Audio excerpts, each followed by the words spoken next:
You know the drill. It's time for another Starbase summary coming up January 26th through the 29th, 2025.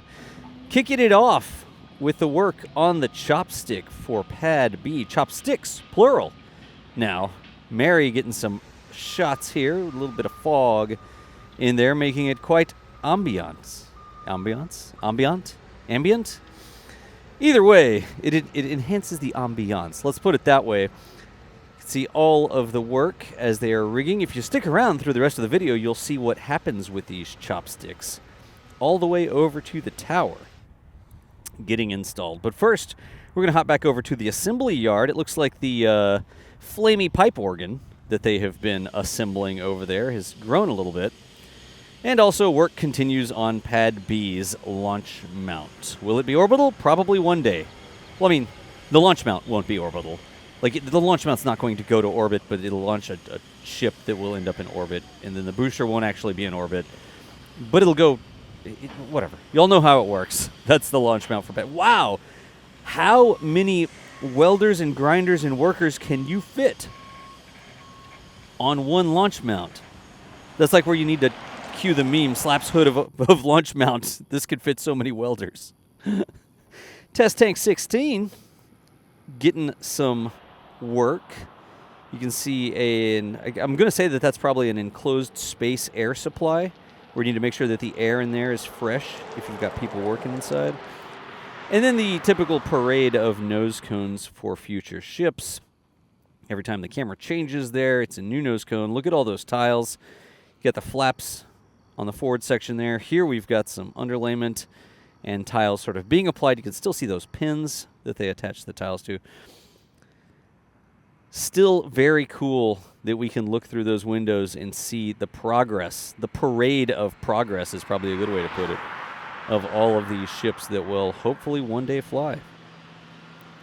Now here's a rare sight. Look at that. We are moving a Raptor over into the Starfactory. One of the SBL operators, the Starbase Live 24/7 camera operators, doing a good job of tracking across there. Looks like we've got a couple of them. Here's another one, those little multi-wheeled transporters that they move them on. Great for really detailed movements on the factory floor, probably not as great for longer distances there. So you see a forklift doing the work. But let's hop back over to Pad B, where in this shot you see the chopsticks rigged up and assembled on that temporary red gantry. Now remember, what we're going to see here eventually is the chopsticks lifted up off of the red gantry. Red gantry will stay behind, get disassembled. Chopsticks will get installed on the tower. So we've been standing by for that as we've watched the progress unfold. Gonna get a little bit of crane action here. The smaller cranes doing some finishing preparations.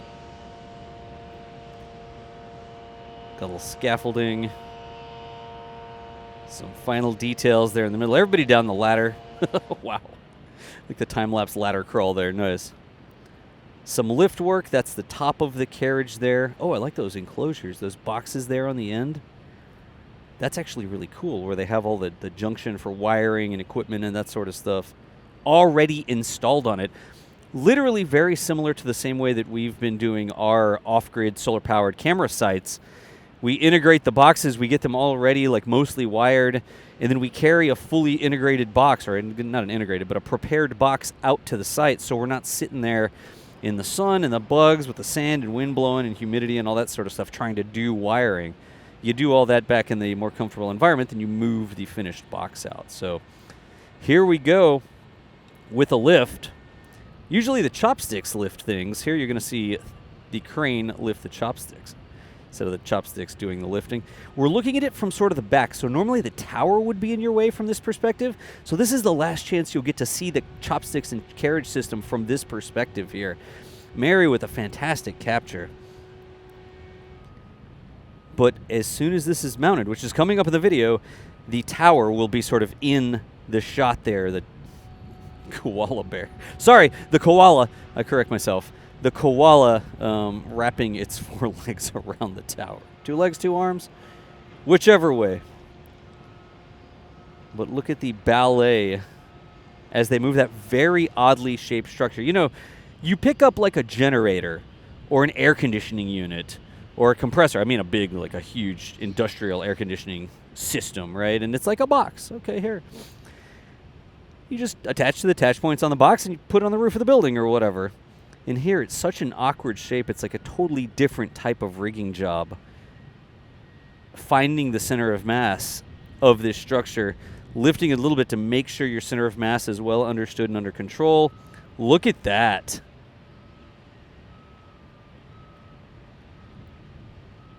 That is too cool, y'all. This is the sort of stuff where it's like, you know, you look back one day and, oh yeah, how does that all come together? Well, here's a shot from 2025 when they were assembling the chopstick carriage system onto the second launch tower at Starbase. Now, of course, we have 50 launch towers scattered all over the United States. But this is the second one they did at Starbase back in 2025. That's going to be cool to look back at one day, y'all. Just got to get all this aligned. Got to fit around the tower. There you go. You can see that pillar in the foreground of the tower sort of facing the camera. That's going to be pointing at the launch mount. Chopsticks lining up with that. If I'm seeing this correctly. I do hope I'm seeing it correctly. Getting moved over by that huge yellow crane doing all this work. Keeping everything in balance and under control while they lift this awkwardly shaped structure. Here we go again. We're going to time-lapse this a little bit faster from a slightly different angle here.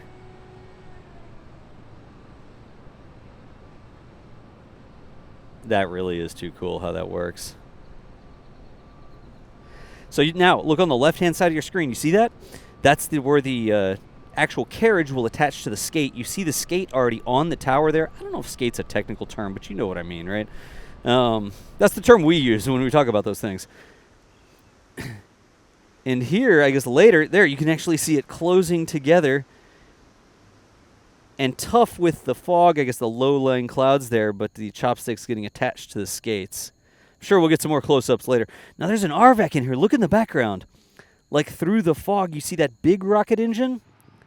That was a vacuum Raptor, the larger nozzle optimized for use in a vacuum, where you need more structure. You need the actual engine belt to help the exhaust go backwards instead of spreading out to the side. When you're in the atmosphere sort of helps you keep the exhaust going backwards. It presses in on the sides and makes that energy go backwards away from the rocket, so it helps push the rocket forwards. But in space, you have that vacuum, and you need that engine belt to help direct those exhaust gases. There, real quick, we saw the chopsticks on the second tower lowered down to the stop, sort of the resting position.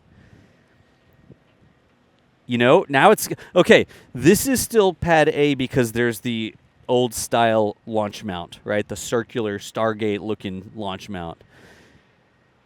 And so now that we have chopsticks on both, remember the second tower chopsticks are a little bit shorter than the first tower, but there's still no launch mount at the second tower. It's just, you're going to have to do a little bit of a double take when you look. Okay, look here. We said this was going to happen. That red temporary structure that they sort of staged and assembled the chopsticks on, getting disassembled by the crane. That's going to go away and go off to other work. They don't need that there anymore. But moving right along, that red structure will completely go away. More looks at the Pad B launch mount. Only one worker walking around the top there. Here you can see the extensions on those pipes. It sort of look like, you know, like when Fred Flintstone eats a dino steak or something, and it's like this rack of ribs with the ribs sticking up. That's what it looks like to me. You know what I'm talking about, right? They'd bring out the thing and they'd put it on the side of his like Stone Age car, and then the entire car would tip over because he had this huge dino rack of ribs on the side. That's sort of... whatever. I'm probably going to catch some flack for that one. But you know what I'm talking about. You know that that's what it looks like, kind of.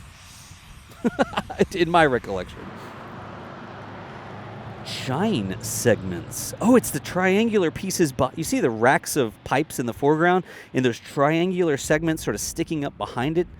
Those are chines, the lower part of the booster that protects some of the tankage and things down there on the bottom of the booster. Gives it a little cross range, too. I'm going to get some wide shots here. There's Pad B again.